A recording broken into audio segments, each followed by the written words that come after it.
உனக்காக எல்லாத்தையும் வித்துட்டேன். என் சொத்து, என் எதிர்காலம் எல்லாமே நீதான். இங்க நாங்க பசியோடு இருக்கோம்.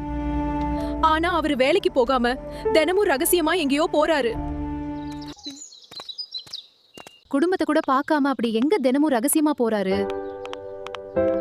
இதுதான் சரியான இடம். இங்க பத்திரமா இருக்கும்.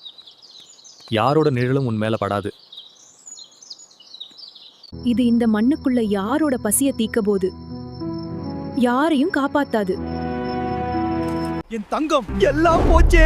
என் தங்கம், என்னோட தங்கம் எங்க போச்சு? 5 வருஷம் உழைப்பு. அந்த பள்ளத்துல ஒரு கல்லை வச்சு மூடிடுங்க. ஏன்னா அங்க தங்கம் இருந்தாலும் சரி, கல் இருந்தாலும் சரி, அதனால எந்த பிரயோஜனமும் இல்ல. உங்க கண்ணுக்கு அது தங்கம், ஆனா என் கண்ணுக்கு இது நம்ம பிள்ளைகளோட பசி. அதனாலதான் நான் அதை எடுத்தேன். நாம சேர்த்த செல்வம் நம்ம சந்தோஷத்துக்கே உதவலன்னா அது இருந்தும் ஒண்ணுதான், இல்லாம போனாலும் ஒண்ணுதான்.